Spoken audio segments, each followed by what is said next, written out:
அனைவருக்கும் வணக்கம். SS astro டிவியின் அடுத்தும் ஒரு பதிவு. 5 கரத்தனை ஆணை முகத்தனை இண்டின் இளம்பிறை போலும் மேற்றினை நந்தி மகந்தனை ஞான கொழுந்தினை புந்தியில் வைத்து போற்றுகின்றேன்.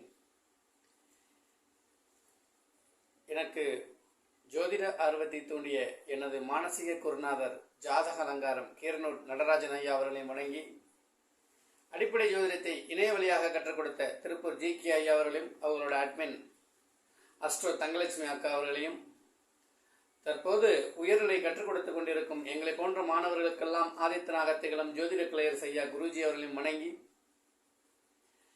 ஜனனகால ஜாதகமும் கோட்சாரமும் அப்படின்ற அமைப்பை பற்றி இன்னைக்கு நம்ம பேச வந்திருக்கோம். ஒரு ஜனனகால ஜாதகத்தில் கிரகம் எப்படி இருந்து கோச்சாரம் எந்த மாதிரி இருக்கும்போது எந்த மாதிரியான பலன்கள் நடக்கும் அப்படின்றதான் அமைப்பு. ஒரு ஜாதகத்தில் ஒரு பகைக்கிரகத்தோடு சேர்ந்திருக்கும் போது அந்த கிரகம் கோச்சாரத்திலும் அது போன்ற பகைக்கிரகங்களோட இணையும் போது அது பகை உணர்ச்சியவே அதிகமாக வெளிப்படுத்தும். பிறந்த கால ஜாதகத்தில் பகை கிரகத்துடன் சேர்ந்த கிரகம் கோச்சாரத்தில் தனது நட்பு கிரகத்துடன் சேரும் போது பாதிப்பு அளவை, ஏற்கனவே பகை உணர்ச்சியோடு உள்ள கிரகம் நட்பு கிரகத்துடன் சேருவதால் நட்பு உணர்ச்சியில் தற்காலிக நட்பு ஏற்படுவதால் பாதிப்பை கொஞ்சம் குறைவாக செய்யும். கோச்சாரத்தில் கெட்ட பலனை கொடுத்தாலும் கூட அவருக்கு நடக்கும் தசா புத்தி அந்தரம் சாதகமான இருந்தால் கெட்ட பலன்களை தாங்கிக் கொள்வார்.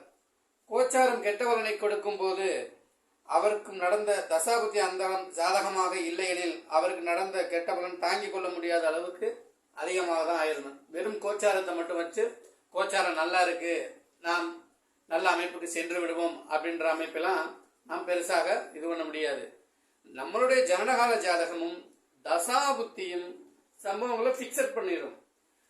அந்த சம்பவங்களை தாங்க முடியுமா தாங்க முடியாதா அப்படின்றத கோச்சார கிரகங்கள் நமக்கு அதை எடுத்துக்காட்டும்.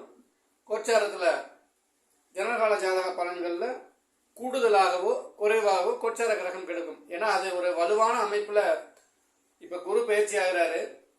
இந்த குரு நம்மளுடைய ஜனனகால ஜாதகத்தில் எந்த அமைப்பில் இருக்காரு, பலமாக இருக்கிறாரா, பலவீனமாக இருக்கிறாரா, நட்பு வீட்டில் இருக்காரா, பகை வீட்டில் இருக்காரா, அஸ்தமனத்தில் இருக்கிறாரா, இல்லை கிரகணத்தில் இருக்கிறாரா, வக்ரமா இருக்கிறாரா அப்படின்ற அமைப்பெல்லாம் நாம பார்க்கணும். குறிப்பாக ஒரு ஜாதகத்துல ஒரு கிரகம் வக்ரமாக இருந்தால் அந்த கிரகம் தசாபுத்தி பலன்கள் எடுக்கும்போது கோச்சாரத்தில் அது வக்ரம் அடையும் போது மட்டுமே நல்ல பலன்களை செய்யும். அது மாதிரி அந்த 12 ராசிகளின் கிரகங்கள் சுற்றி வரும்போது அந்த வக்ர கிரகங்களோடு சேரும் போதுதான் நல்ல பலன்களை செய்யும். வக்ரம் அடையாத கிரகங்களோட இருக்கும்போது நல்ல பலன்களை செய்யல. இது என்னோட ஆய்வு முடிவு. குறிப்பாக இப்பொழுது இன்னைக்கு நாம பார்க்க போறது குரு பயிற்சி. குரு வருகிற 30ஆம் தேதி நள்ளிரவு 12:02 மேசத்துல இருந்து ரிஷபத்துக்கு போறாரு. குறிப்பாக ஒரு தனுசு ராசியை உதாரணமாக எடுத்துக்கொள்ளலாம். கடந்த அமைப்பின்படி பார்க்கும்போது தனுசு ராசிக்கு குரு 5ல் இருந்தாரு, அதாவது மேசத்துல இருந்தாரு. ராசியை பார்த்து ராசியை வலுப்படுத்தினார் அப்படின்னு பார்த்தோம். மீடியாக்களெல்லாம் நாம அதிகம் பார்க்கும்போது தனுசு ராசிக்கு குரு 5ஆம் இடத்துல இருந்து ராசியை பார்க்கிறாரு, நல்ல அமைப்பு அப்படின்ற அமைப்பெல்லாம் நம்ம பார்த்தோம். இதுல கடந்த 6 மாதத்துக்கு முன் ராகு கேது பயிற்சியானாரு. அப்ப ராகுவின் பிடி ராகு அங்கே இருந்து மேசத்துல இருக்கும்போது ராகுவின் பிடியில இருந்தாரு குரு. அப்பொழுது தன்னுடைய இயல்பான பலன்களை குரு செய்ய முடியாம இருந்தாரு. அதற்கப்புறம் ராகு பயிற்சி ஆயிட்டாரு. இப்ப அதுக்கப்புறம் சனி பயிற்சி நடந்தது அல்லவா. சனி தன்னுடைய 3ஆம் பார்வையாக குருவை இன்றைய வரைக்கும் பார்த்து கொண்டுதான் இருக்கிறாரு. தற்பொழுதும் குரு ஒரு தன்னிச்சையான அமைப்புகளை செய்ய முடியாத அமைப்புல தான் இருந்தார். ஆனா இப்ப ரிஷபத்துக்கு போகக்கூடிய குரு இயல்பாக தன்னுடைய சுப பலன்களை கொடுக்கக்கூடிய ஒரு அமைப்புல ஒரு சுபர் மற்றொரு சுபரோட வீட்டுக்கு போறாரு அப்படின்ற மாதிரி ஒரு அமைப்பு. இப்ப குரு தனுசு ராசிக்கு 6ஆம் இடத்துல போறாரு. அப்ப சுப கடன்கள், சுப விரயங்கள், சுப விஷயங்கள்லாம் நிறைய நடக்கிறதுக்கான வாய்ப்புகள் உண்டு. இப்ப நம்மளுடைய ஜனனகால ஜாதகத்துல ரிஷபத்துல ஏதேனும் ஒரு கிரகம் அங்கே இருந்தால் மட்டுமே இது நல்ல பலன்களை நமக்கு செய்யும். அப்ப அங்கே ஏதேனுமே ஒரு கிரகம் இல்ல, குரு அங்கே வெறும் நம்மளோட ஜாதகத்துல எந்த கிரகமும் இல்லாத இடத்துல போய் இப்ப குரு அங்கே உட்கார்றாருன்னு இது பெருசா எந்த ஒரு பிளஸ் மைனஸ் போன்ற அமைப்புல செய்யாது. வந்ததும் தெரியாது, போனதும் தெரியாது. குறிப்பா நம்ம ஒரு வீட்டுக்கு விருந்தாடி போறோம், அங்கே அந்த வீடு பூட்டி இருக்கு, அதுக்கு நம்ம அங்கே போகாமலே இருந்திருக்கலாம் அப்படின்ற மாதிரி ஒரு அமைப்பு. ஒரு ஜனனகால ஜாதகம் போட்டிருக்கேன், அதுக்கு தகுந்த மாதிரி இன்றைய கோச்சாரத்தையும் போட்டிருக்கேன். அப்படின்ற அமைப்புல இன்றைய கோச்சாரம் அந்த ஜனனகால ஜாதகத்துல எப்படி பலன் கொடுக்குன்றத பார்ப்போம். அதற்கு முன்னதாக கடந்த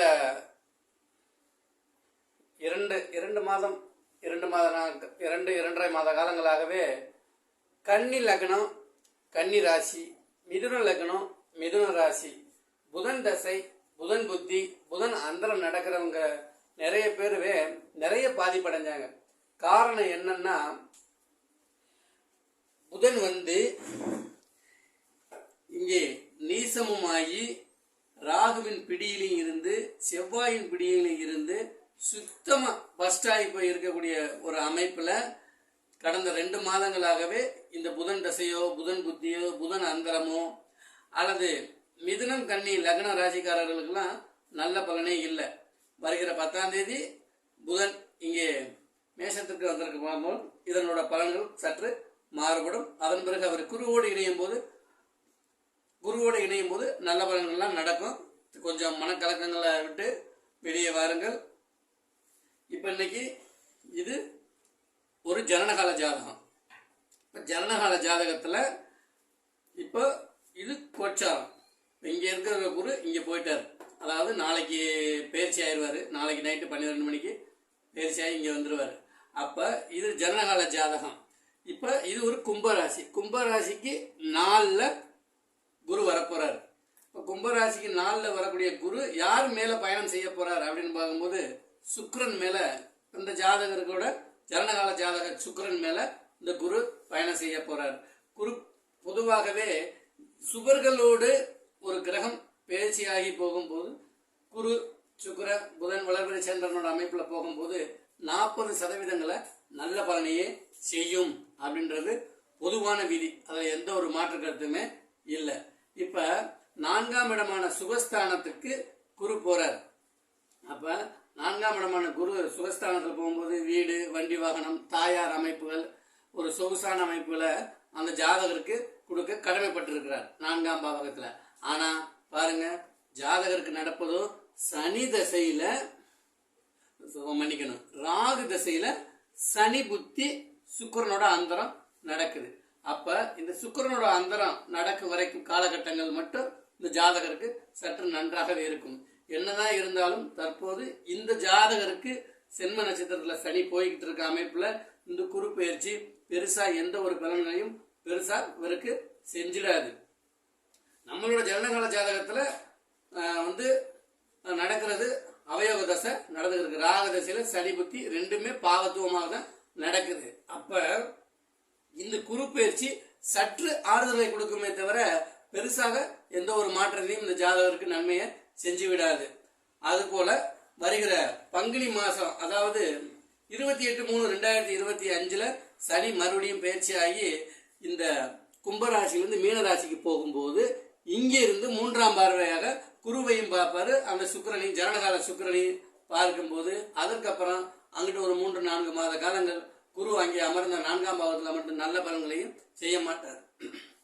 இந்த மாதிரி நம்ம ஒட்டுமொத்த ஜாதகத்தையும் ஆராய்ச்சிட்டு தான் குரு பயிற்சி, சனி பயிற்சி அமைப்புகள் நமக்கு எந்த மாதிரி அமைப்புகள்ல இருக்கு அப்படின்றத நம்ம பார்க்கணும். பொதுவாக நம்ம குரு 4ஆம் இடத்துக்கு வந்து விட்டார், 5ஆம் இடத்துல வந்துட்டாரு, திருமணம் நடக்க போது 7ஆம் இடத்துக்கு வந்துட்டாரு. இப்ப குறிப்பா இங்க இது விருச்சிக ராசி, விருச்சிக ராசிக்கு 7ல குரு இங்க போறாரு. அப்ப 7ஆம் இடத்துக்கு குரு திருமணத்துங்களை நடத்தி கொடுப்பார், பார்ட்னர் அமைப்புகள்ல நல்ல அமைப்பை கொடுப்பாருன்னு நம்ம கணக்கிடலாம். ஆனா இவருடைய ஜனனகால ஜாதகத்துல இங்க ஏதேனும் ஒரு கிரகம் இருந்து அதன் மேல் குரு பயணம் செய்யணும். அப்பதான் லாபமோ நட்டமோ என்ன நடக்குது, குரு பயிற்சினால் நம்ம எந்த பலனை அனுபவித்தோம், நன்மையோ தீமையோ அப்படின்ற அமைப்புகள் நமக்கு கண்டிப்பாக தெரியும். இங்க ஒருவேளை குருவோ, சனியோ, சுக்கிரனோ பொருளாதார கிரகங்கள் இருந்து அதன் மீது குரு பயணம் செய்யும் போது தொழில் அமைப்புகள் நல்லா இருக்கும். அது கோச்சாரம் என்றது வந்து ஒரு பிம்பம் மாதிரி தான். ஒரு 30% 20% 30% தான் பலன் கொடுக்கும். நம்மளுடைய ஜனனகால ஜாதகங்களே முழுமையான பலன்களை கொடுக்கறதுக்கான கடமைப்பட்டிருக்கு.